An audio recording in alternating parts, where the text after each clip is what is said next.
नमस्कार, मैं मुकेश चौहान एक बार फिर स्वागत करता हूं अपने YouTube channel the MS study class में। जैसा कि आप सब लोगों को पता है, आज 5 सितंबर है और 5 सितंबर के दिन टीचर्स डे मनाया जाता है। सारे टीचर्स के लिए ये दिन रखा गया है, टीचर्स डे। तो सबसे पहले मैं उन सभी टीचर्स को बधाई देता हूं इस टीचर्स डे की, जिन टीचर्स ने या जिन टीचर्स की वजह से मैं आज आपको पढ़ा पा रहा हूं या आज आपको ये सारा ज्ञान जिन टीचर्स की वजह से दे पा रहा हूं, उन टीचर्स को पहले मैं अपनी तरफ से पूरी हार्दिक बधाई देना चाहता हूं। ठीक है, उसके बाद मैं सारे स्टूडेंट्स को थैंक्स बोलना चाहता हूं जिसने मुझे व्हाट्सएप पे, स्टेटस पे या फिर इतना प्यार दिया है, या आज तक जितना भी आपने ये हमारे सब्सक्राइबर हुए हैं या जितने भी लाइक्स हुए हैं या जितने भी हमारे स्टूडेंट्स हैं, मुझे बड़ी खुशी होती है जब वो सारे स्टूडेंट्स जो हैं कमेंट्स करके बोलते हैं, टीचर्स डे बोलते हैं, या फिर बहुत सारी बातें हैं, उनकी प्रॉब्लम्स है, मैं सॉल्व कराता हूं तो बहुत अच्छा लगता है, मुझे अच्छा अनुभव होता है कि हाँ भाई हमारे बच्चों की मैं कुछ हेल्प कर पा रहा हूँ। ठीक है, बहुत ज़्यादा खुशी होती है तब जब वो सेलेक्ट होते हैं किसी एग्ज़ाम में या मेरे पढ़ाए हुए बच्चे होते हैं और वो काफ़ी ज़्यादा सक्सेसफुल हो जाते हैं, काफ़ी ज़्यादा आगे तक बढ़ जाते हैं। तो मैं उन बच्चों के लिए आज एक बार फिर बोलता हूँ कि अच्छे से स्टडी करते रहिए, मेहनत करते रहिए, देखिए फल आपको 100% मिलेगा। और एक बार उन सब बच्चों को मैं कॉन्ग्रेट करना चाहता हूं जो यूपी पुलिस में अभी जो 14,000 बच्चों को बुलाया है यूपी पुलिस वालों को, उनमें हमारे कुछ बच्चे हैं, सारे बच्चे जो यूपी पुलिस में जो सेलेक्ट होकर जा रहे हैं, उन सभी को मैं एक बार कांग्रेट करना चाहता हूं अपने इस यूट्यूब चैनल के माध्यम से। ठीक है, और दूसरी बात, आज टीचर्स डे है, आप सबको पता है। और आज एक बहुत मुख्य दिन ये भी है कि 5 सितंबर को ट्विटर के माध्यम से फिर दोबारा एक बार हम लोग जितने भी टीचर्स हैं, आप जितने भी स्टूडेंट्स हैं, एक बार फिर ट्वीट करेंगे। 11 बजे का टाइम है, पूरे दिन ये ट्रेंड पे रहेगा, पूरे दिन ये ट्रेंड पे रहेगा। आप जो है ट्विटर पे जाइएगा, ट्विटर जहाँ तक है सारे बच्चों ने या मेरे देखने वाले बच्चों ने या फिर और बच्चों ने, जितने बच्चे हमसे जुड़े हुए हैं या और सोशल मीडिया से जुड़े हुए हैं, सबने ट्विटर जो है वो इंस्टॉल कर लिया है और उस पर आपने hashtag speak for SSC students करके आपको हैशटैग करना है, जिससे कि आज भी सरकार को ये पता चलना चाहिए कि हम आज भी कितने खड़े हुए हैं, आंदोलन करने के लिए तैयार हैं। नहीं तो हमारी जितनी भी शर्तें हैं, जो हमारा एग्ज़ाम का रिजल्ट लेट आप देते हो या हमारी वैकेंसी के पेपर्स आप नहीं कराते हो या इनमें जो है आपकी कोई प्योरिटी नहीं होती है एग्ज़ाम्स कराने में, या वैकेंसी नंबर ऑफ वैकेंसीज आप नहीं देते हो तो एग्ज़ाम्स नहीं होते। तो इसके विरोध में जो है जितने भी युवा हैं, जितने भी बेरोजगार हैं, वो सारे सड़कों पर उतर आए हैं। अब तो जितने भी सोशल मीडिया आपने देखा होगा, जितने भी टीचर्स पढ़ाने वाले हैं, डायरेक्टली वो जो है अपना अनशन तक पर बैठे हुए हैं। ठीक है,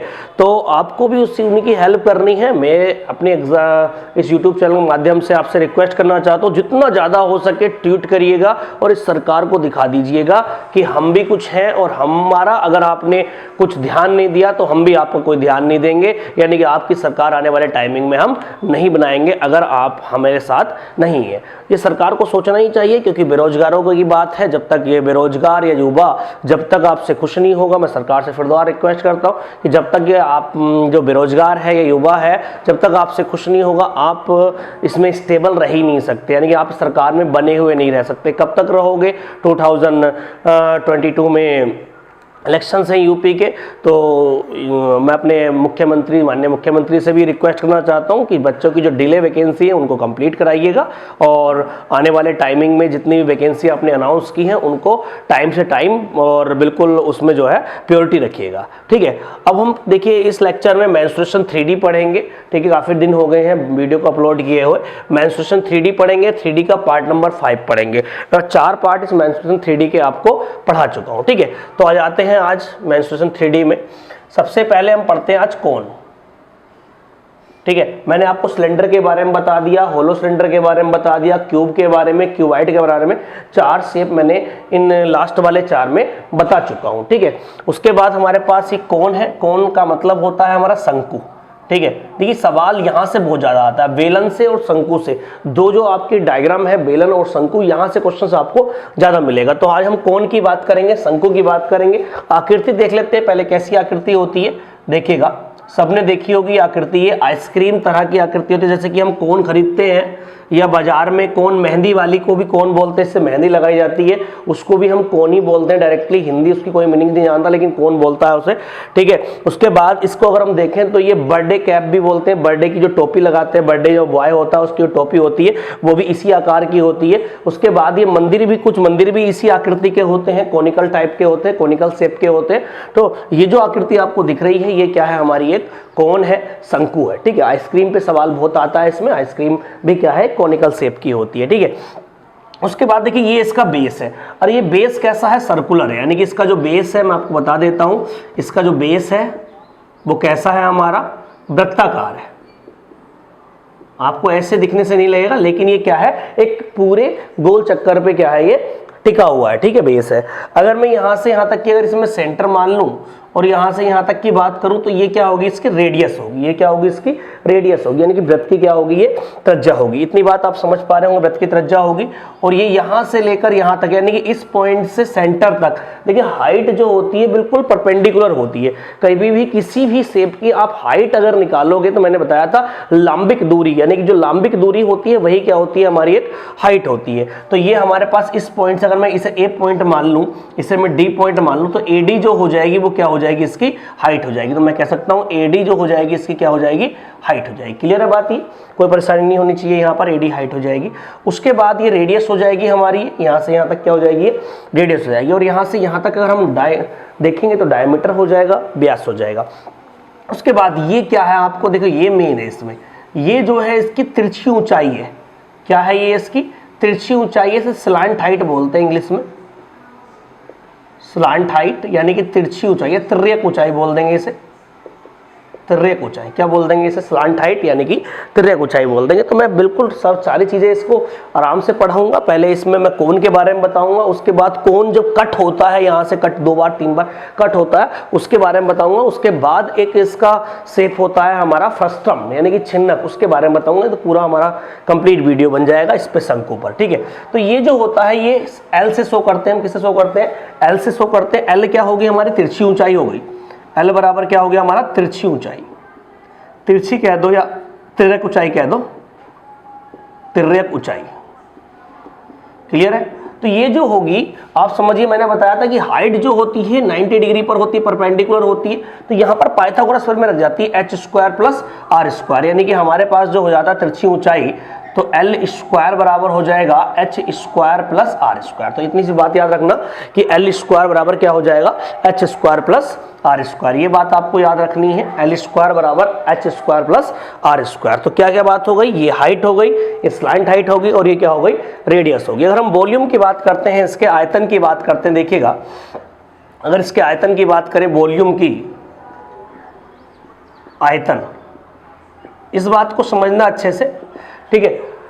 आयतन क्या है, एक अगर हम बेलन लेते हैं तो बेलन का तिहाई जो हिस्सा होता है, बेलन का तिहाई जो हिस्सा होता है वो शंकु का आयतन होता है। बेलन का 1/3 पार्ट जो होता है वो किसका होता है, शंकु का आयतन होता है। यानी कि अगर मैं कहूं तो 1/3, अब बेलन का आयतन कितना होता है, πr²h। ये सारे लोग जानते हैं कि बेलन का आयतन क्या होता है, πr²h। इस बात को अच्छे से समझिएगा। मान लीजिए सेम आधार पर एक तो मैं बनाऊं बेलन, बहुत ध्यान समझना, सेम आधार और सेम ऊंचाई का, सेम आधार का मतलब होता है सेम रेडियस का, इसकी रेडियस भी r हो, इसकी रेडियस भी r हो, और ये हमारे पास हाइट इसकी भी h हो और इसकी भी क्या हो, हाइट h हो। यानी कि समान आधार तथा समान ऊंचाई का अगर बेलन और शंकु बनाया जाता है तो उनके आयतनों का जो अनुपात होगा, उनके वॉल्यूम का जो अनुपात होगा, इसका जो वॉल्यूम V1 कह दूं, इसका वॉल्यूम में V2 कह दूं, इन दोनों के जो आयतन का अनुपात होगा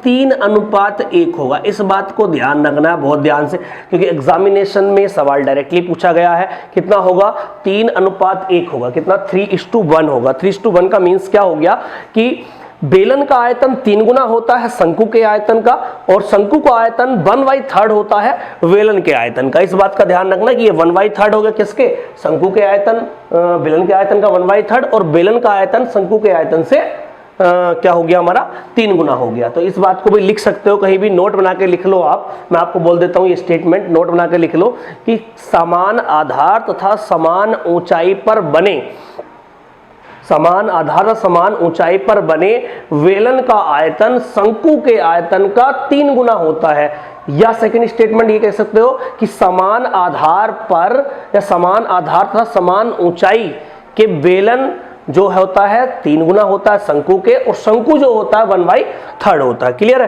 तो आयतन कितना हो गया 1/3 पाई आर स्क्वायर एच। अगर हम इसके कर्व सरफेस एरिया की बात करें, कर्व सरफेस एरिया क्या होगा इसका, इंग्लिश वाले कर्व सरफेस एरिया लिख लीजिए, कर्व सरफेस एरिया। इसका मतलब होता है वक्र पृष्ठ का क्षेत्रफल। वक्र पृष्ठ का क्षेत्रफल हो गया जी, वक्र पृष्ठ का क्षेत्रफल। तो वक्र पृष्ठ कौन सा होगा, ऐसा कर्व सरफेस जो होगा, ये जो आपको गोल गोल दिख रहा है, ये जो गोल गोल दिख रहा है, ये क्या होगा हमारा वक्र पृष्ठ होगा। क्या होगा ये वक्र पृष्ठ होगा, CSA होगा, और CSA होता है पाई आर एल। क्या होता है पाई आर एल। एल का मतलब क्या हो गया स्लांट हाइट। यहाँ पर एल क्या है हमारी तिर्यक ऊंचाई है, इस बात का ध्यान रखना। एल क्या है हमारी यहाँ पर तिर्यक ऊंचाई है, स्लांट हाइट है। अगर मैं बात करूं TSA की, TSA का मतलब क्या होता है संपूर्ण पृष्ठ का क्षेत्रफल। संपूर्ण पृष्ठ का क्षेत्रफल। देखिए सारी बातें आप पहले पढ़ लीजिए, उसके बाद मैं आपको क्वेश्चंस पे आऊंगा, बहुत बेहतरीन सवाल कराऊंगा मैं आपको। TSA का मतलब क्या होता है संपूर्ण पृष्ठ का क्षेत्रफल, और संपूर्ण पृष्ठ का क्षेत्रफल हमारा क्या हो गया जी, संपूर्ण पृष्ठ के क्षेत्रफल में लास्ट में ही बताया था मैंने, बेलन में ही बताया था कि CSA तो होगा ही होगा, यानी कि संपूर्ण पृष्ठ में CSA तो होगा ही होगा। CSA कितना है हमारे पास, कर्व सरफेस एरिया कितना है पाई आर एल, यानी कि ये तो पूरा कंप्लीट होगा ही होगा। हमारे पास ये जो बेस बचा एरिया ऑफ द बेस और होता है plus area of the base. अब बताइए इस बेस का एरिया पाई आर स्क्वायर ही तो होगा, तो पाई आर स्क्वायर क्यों होगा, क्योंकि ये एक वृत्त है, तो इसलिए हमने कह दिया पाई आर स्क्वायर। या आप यहां पर पाई कॉमन लो और आर कॉमन लो तो एल प्लस क्या हो गया ये आर हो गया। यही क्या कहलाएगा हमारा TSA कहलाएगा, टोटल सरफेस एरिया कहलाएगा। तो इस बात को समझिएगा, मैंने आपको क्या क्या बताया है। सबसे पहली बात, अगर हम इसमें बात करते हैं कि शंकु कैसा होता है, शंकु की आकृति मैंने बता दी, कोनिकल शेप होती है ये। कोनिकल शेप ऐसी शेप जो कि नीचे आधार कैसा होता है इसका सर्कुलर होता है और ऊपर एक पॉइंट पर जाकर ये मिल जाता है। तो ये क्या होगी हमारी कोनिकल शेप हो गई। ये हमारी रेडियस हो गई, ये हाइट हो गई स्लांट हाइट यानी कि L हो गई, और ये 90 डिग्री हमारा क्या हो गया, इस पर ये स्टैंड हो गया। 90 डिग्री पर स्टैंड ही क्यों होता है, मैंने बताया था कि कोई भी हमारे किसी भी आप कोई भी इमारत ले लो, कोई भी आकृति ले लो, अगर आप कुतुब मीनार को भी नापोगे और कुतुब मीनार थोड़ी सी अगर तिरछी होगी तो वो कुतुब मीनार को नापने से काम नहीं चलेगा। उसके जो टॉप पॉइंट से जो क्षैतिज वाला पॉइंट है, नीचे वाला पॉइंट है, जो हॉरिजॉन्टल वाला पॉइंट है, उस पर आपको टच करना पड़ेगा, सरफेस पर टच करना पड़ेगा, बेस पे, तब आपको क्या पता 90 डिग्री परपेंडिकुलर डालने से उसकी हाइट पता लगेगी। तो ये हमारा H हो गया, ये R हो गया, L बराबर देखिए L स्क्वायर बराबर H square plus R square, भाया पाइथागोरस में कोई परेशानी नहीं है। ये बात मैंने बताई है कि आयतन जो होता है किसका, ये हमारा शंकु जो आयतन होता है 1/3 होता है किसका, हमारा बेलन के आयतन का। तो अगर मैं कहूं कि समान आधार, देखिए बहुत ध्यान समझना, same base and same height, अगर ये बात हो रही है कि सेम आधार हो और सेम हाइट हो, तो हमारा वॉल्यूम जो होगा बेलन का वो 3 गुना होगा किससे, शंकु से। वॉल्यूम कितना हो गया 1/3 pi R square H. CSA की बात करते कर्व सरफेस एरिया की पाई आर एल हो गया। अगर टोटल सरफेस एरिया की बात करते pi R L CSA plus area of the base pi R square, ये हमारा हो गया कंप्लीट। तो हमने अभी तक क्या फॉर्मूला सीख लिया, हमने फॉर्मूला सीख लिया शंकु के आयतन का। शंकु को कट करने के बारे में सीखेंगे अभी, नेक्स्ट हम सिखाएंगे आपको शंकु को कट करने के बारे में। कट करने के बाद इसमें कौन सी पिरमें इसमें लगेगी, ठीक है। देखिए हम नेक्स्ट देखते हैं, कटिंग वाले जो क्वेश्चंस आते हैं, ठीक है, जो इसके आधार के समांतर क्या होता है, एक शंकु और काटा जाता है। कैसे दिखाता हूं मैं आपको, देखिएगा। मान लीजिए ये हमारा कोई शंकु है, थोड़ा सा बड़ा आकृति बना लेते हैं जिससे कि ज्यादा समझ में अच्छी आएगी, ठीक है। ये कोई शंकु है, ठीक है, ये कोई शंकु है। इस आधार के समांतर एक हमने शंकु काट लिया, सपोज करो यहां शंकु काट लिया, ऐसे 2 शंकु भी काटता है, कभी कभी 3 भी काटता है, तो अभी मैंने फिलहाल क्या है इसका एक शंकु काट लिया आधार के समांतर। क्लियर है बात। ये यहां से लेकर यहां तक मैं कह देता हूं ये हाइट है। ये क्या है हमारे पास, यहां से यहां तक ये H कैपिटल हाइट है, ठीक है ना, कैपिटल H। और ये यहां से यहां तक जो है कैपिटल R है, यानी कि ये त्रिज्या है। ये बड़े वाले देखिए ये दो शंकु हो गए हमारे, एक तो ये पूरा बड़ा शंकु हो गया, एक ही ऊपर वाला छोटा शंकु हो गया। तो इस बड़े शंकु की रेडियस क्या होगी, कैपिटल आर हो गई, और बड़े शंकु की हाइट क्या होगी, कैपिटल एच हो गई। और ये अगर छोटे शंकु की बात करूं मैं, तो छोटा शंकु यहां से यहां तक की अगर हाइट की बात करूं तो ये स्मॉल एच हो गई, और ये यहां से यहां तक की बात करूं तो ये क्या होगी, स्मॉल आर हो गई। तो यही बात समझने की है। अब इसमें रिलेशनशिप क्या होगी, यानी कि स्मॉल एच, कैपिटल एच और स्मॉल आर और कैपिटल आर में क्या रिलेशन आएगा, क्योंकि सवाल क्या होता है, ऐसे सवाल आता है कि इतनी रेडियस और इतनी ऊंचाई का एक इतनी ऊंचाई पर जाकर शंकु काटा जाता है, उस शंकु का वॉल्यूम ज्ञात कीजिए, छोटे वाले का बड़े वाले से अनुपात ज्ञात कीजिए, ऐसे क्वेश्चन आपसे पूछ लेता है। तो ये कैसे रेडियस कैसे हाइट निकलेगी वो आपको एग्जांपल लेकर भी बताऊंगा, ठीक है। उसके बाद अगर मैं यहां जाता हूं, देखिए एक डायग्राम में यहां से कट करता हूं, अगर एक डायग्राम में ये वाला बना दूं, मैं बहुत ध्यान समझिएगा, ये डायग्राम मैं बना रहा हूं जो अभी बनना था, ये कैपिटल आर है हमारी, ये वाला डायग्राम ये उठा लिया मैंने ट्रायंगल, ये हमारी क्या होगी, स्मॉल आर हो गई, बहुत ध्यान समझते रहना। ये हमारा क्या हो गया, पूरा कैपिटल एच हो गया, और ये हमारी हो गई स्मॉल एच। यहां तक समझिए बहुत ध्यान से। देखिए मैंने बताया था कि हाइट जो होती है वो तो 90 डिग्री पर होती है, यानी कि ये भी 90 डिग्री होगा हमारा, और ये वाला पार्ट भी 90 डिग्री होगा, ठीक है। अगर ये दोनों समांतर काटा जाएगा, ऐसा नहीं तिरछा काट लेंगे, ऐसा नहीं काटेंगे हम, समांतर काटा जाएगा तो बिल्कुल ऊपर जाएगा ऐसे, यानी कि इसके समांतर भुजा होगी, ये कैपिटल आर और स्मॉल आर क्या होगी, आपस में ये पैरेलल होगी। तो पैरेलल होगी, अगर मैं इसके नाम रख देता हूं A B C D E, अगर ये पॉइंट में नाम रख देता हूं तो मैं यहां से कहूंगा कि BC जो है पैरेलल है किसके, DE के। BC पैरेलल किसके है, DE के। अब मुझे एक बात बता दीजिए, ये 90 डिग्री ये 90 डिग्री, अगर ये पैरेलल है तो ये कोण भी क्या होंगे हमारे, बराबर होंगे, ये एंगल भी क्या होंगे, बराबर होंगे। जब आपको मैं ज्योमेट्री पढ़ाऊंगा तो एक दो पैरेलल लाइन के बीच में अगर हम कोई इंटरसेक्टर लाइन खींचते हैं तो ये जो हमारे कोरस्पोंडेंस एंगल होते हैं, ये कोरस्पोंडिंग एंगल होते हैं, संगत कोण जो होते हैं वो क्या होते हैं, बराबर होते हैं। तो उसी बेस पर मैंने क्या कह दिया, ये भी एंगल क्या हो गए, बराबर हो गए। क्लियर है, ये एंगल ही बराबर हो गए। अब मुझे बताइएगा ये दो एंगल बराबर हो गए। देखिए बड़े वाले ट्राइंगल की बात करूं, ABC, बड़ा वाला ट्राइंगल हो गया ABC, छोटा वाला ट्राइंगल हो गया ADE,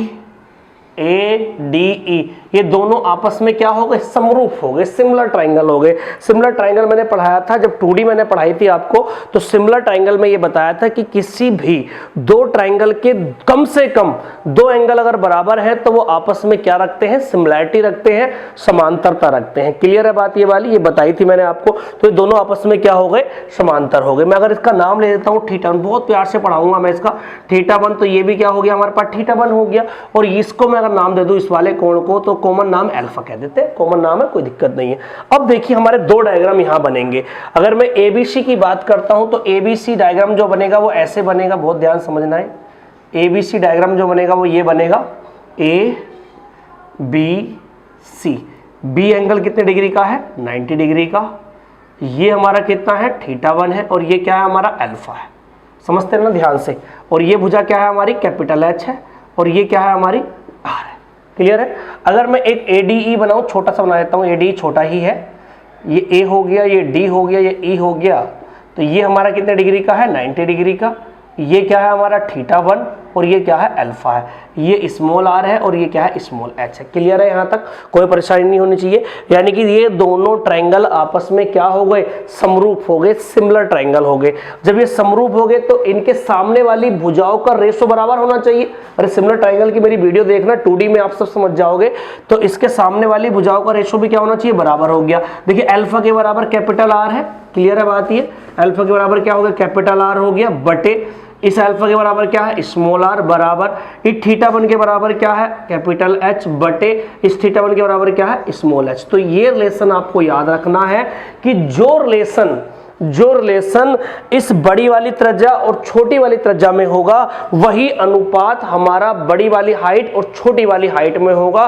सेम रेशो हमारा इन दोनों हाइटों में होगा। इतनी बात आपको समझनी है। स्मॉल r आप कह सकते हो, चाहे इसे ये भी लिख सकते हो, स्मॉल r बटे, बहुत ध्यान समझना, क्लियर है बात ये, या फिर आप ऐसे भी कह सकते हो, स्मॉल एच बटे स्मॉल एच, कैपिटल एच ऐसे भी कह सकते हो, बटे आर बराबर स्मॉल एच अपॉन कैपिटल। दोनों से बात एक ही निकल के आती है, यानी कि दोनों त्रिज्याओं का अनुपात दोनों हाइटों के अनुपात के इक्विवेलेंट होता है। एग्जाम्पल लेके मैं बता रहा हूं, देखिए एग्जाम्पल कैसे ले रहा हूं। मान लीजिए मैंने कह दिया यहाँ 20 सेंटीमीटर, बहुत ध्यान समझिएगा, 20 सेंटीमीटर, और ये हाइट मैंने कह दी 30 सेंटीमीटर। समझने का कोशिश करना, हाइट क्या है 30 सेंटीमीटर। तो आप ये देख रहे होंगे कि इन दोनों में जो अनुपात है वो हमारा कितना है, 3:2 का है। कितना है, 3:2 का। इसको ऐसे भी लिख सकते थे चाहे आप, H अपॉन कैपिटल आर, देखिए H बटे कैपिटल आर हो जाएगा, ये बराबर हो जाएगा स्मॉल h बटे small R, small h upon small R. इस बात को ऐसे भी लिख सकते थे आप, किसी तरीके से लिख सकते हो आप, देख लो चाहे रेशो को। तो कैपिटल H बटे आर, कैपिटल H बटे कैपिटल आर बताओ कितना हो गया, कैपिटल H बटे कैपिटल R बराबर हो गया हमारा 30/20, यानी किस अनुपात में हो गया ये 3/2, यानी कि 3:2 में हो गया। क्लियर है, ये 3:2 में हो गया। तो ये दोनों चीज भी 3:2 में ही होनी चाहिए, ये दोनों बातें भी 3:2 में होनी चाहिए। अगर मैं सपोज करो इसे मैं 15 कह दूं, इसे मैं कितना कह दूं, मैं 15 सेंटीमीटर कह दूं, तो ये मुझे निकालनी हो, R निकालनी हो, तो इसमें फॉर्मूला क्या लगाऊंगा मैं, capital H upon capital R बराबर small h upon small r। Capital H कितना हो गया, देखिए यहाँ पर 30 हो गया, और बटे यहाँ कितना हो गया हमारे पास, ये इस कैपिटल R 20 हो गया, बराबर H कितनी होगी हमारे पास 15, और बटे ये R निकालनी है हमें, 15 दूनी 30, 2 से कितने बार कट गया 10 बार, तो स्मॉल r बराबर कितनी होगी यहाँ से 10 सेंटीमीटर। ऐसे सवाल हो जाता है हमसे, इस बात को वो कभी कभी हमसे पूछता है। क्लियर है बात ये वाली, आपको ये समझना है बस। इस पूरे डायग्राम में थोड़ी सी दिक्कतें आपको आएंगी अगर आपने 2D की सिमिलैरिटी नहीं पढ़ी है। अगर 2D की आपने सिमिलैरिटी पढ़ी होती तो आपको इसमें कोई दिक्कत नहीं आती। आपको बस इतनी सी बात याद रखना है कि इतने अनुपात इतने H अनुपात R बराबर होगा H अनुपात R, यानी कि कैपिटल H अनुपात कैपिटल R बराबर होगा स्मॉल h अनुपात स्मॉल r। इतनी सी बात याद तो रखनी है यार कि कैपिटल H अपॉन बताइए कैपिटल R बराबर small h upon small r। इतनी सी बात याद रखनी है। जो अनुपात इसका आएगा वही अनुपात इसका आएगा। इसमें या तो हाइट आपको छुपा लेगा या आपसे रेडियस छुपा लेगा, कोई सी एक पूछ के इसका वॉल्यूम पूछ लेगा, वॉल्यूम 1/3 पाई r स्क्वायर h होता है। तो ये सारा डायग्राम आप अच्छे से समझिएगा। 2D में जाइएगा, मेरी सिमिलैरिटी वाली वीडियोस में जाइएगा, उस सिमिलैरिटी वाली वीडियो में जाकर आपको पता चलेगा कि ये हमारा कैसे होता है और ये कैसे इसमें सिमिलैरिटी लगती है, सिमिलैरिटी के रूल्स क्या क्या होते हैं, वो सारी बातें आप इस वीडियो में समझोगे जब आप सिमिलैरिटी वाली वीडियो देखोगे। क्लियर है, इसको मिटा देता हूं। देखिए मैं कंटिन्यू मेहनत करते रहिए। मैं बार बार आपसे यही बोलता रहता हूं कि आप अपनी स्टडी को कंटिन्यू रखिए।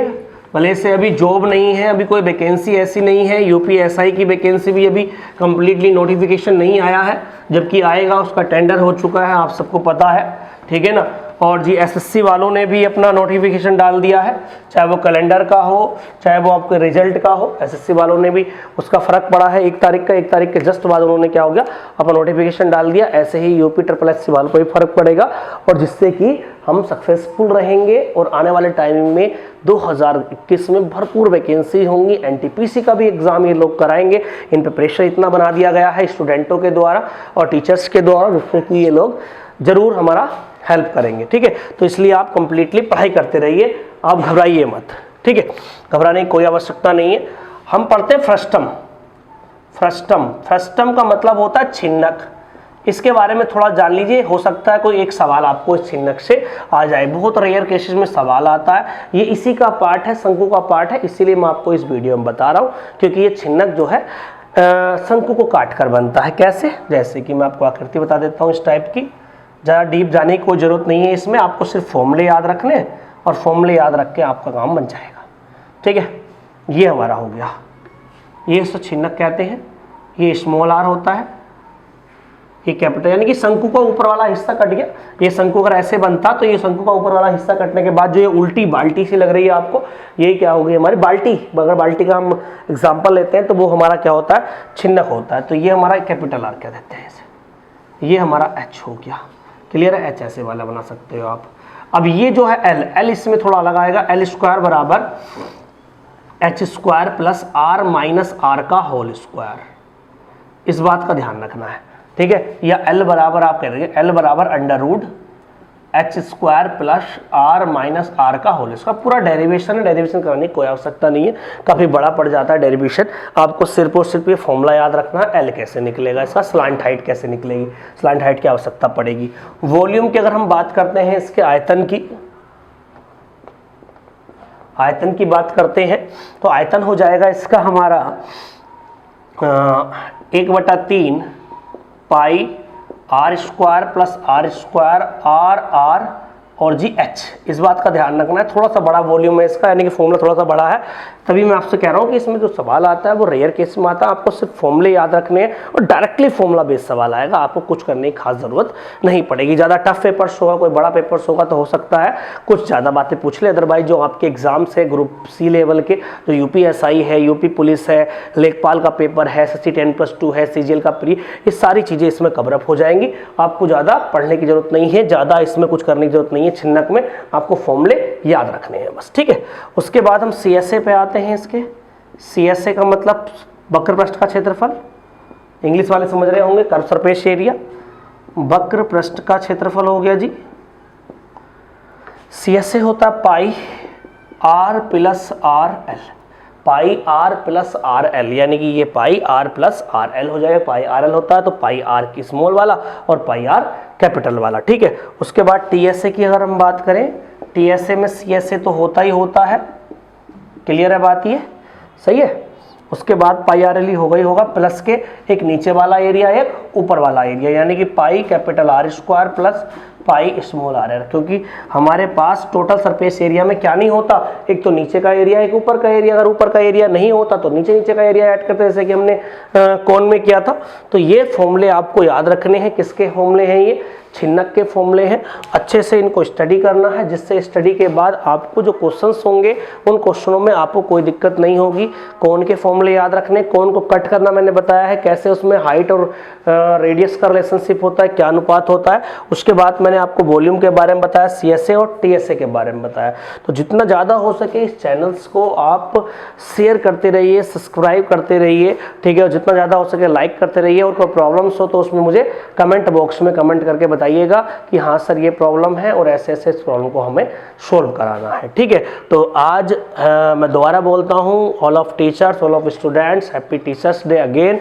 और ये पार्ट नंबर 5 था मेंस्ट्रुएशन 2-3D का, और इसमें आप पढ़ते रहिए कंटिन्यू। और आज के दिन 1 सितंबर यानी कि 5 सितंबर के दिन ट्वीट करना मत भूलिए, hashtag speaks for SSC students, ठीक है ना। इस पर आपको हैशटैग करना, जितना ज़्यादा हो सके ट्वीट करना है, जिससे कि सरकार को ये पता लग सके कि बच्चों की एकता यानी कि यूनिटी क्या होती है, पावर ऑफ यूनिटी क्या होती है। ऐसा पहली बार हुआ है लाइफ में कि कोई भी ट्वीट 8 घंटे लगातार ट्रेंडिंग में रहा हो, ठीक है। वर्ल्ड का सबसे पहला ट्वीट हमने 1 सितंबर को हमने अच्छे सक्सेसफुल रहा, आज 5 सितंबर को भी उसे सक्सेसफुल बनाना है। तो जितना ज़्यादा हो सके आप कंटिन्यू ट्वीट उस पर करते रहिएगा, ठीक है। तो धन्यवाद, इतना ही काफ़ी है इस वीडियो में।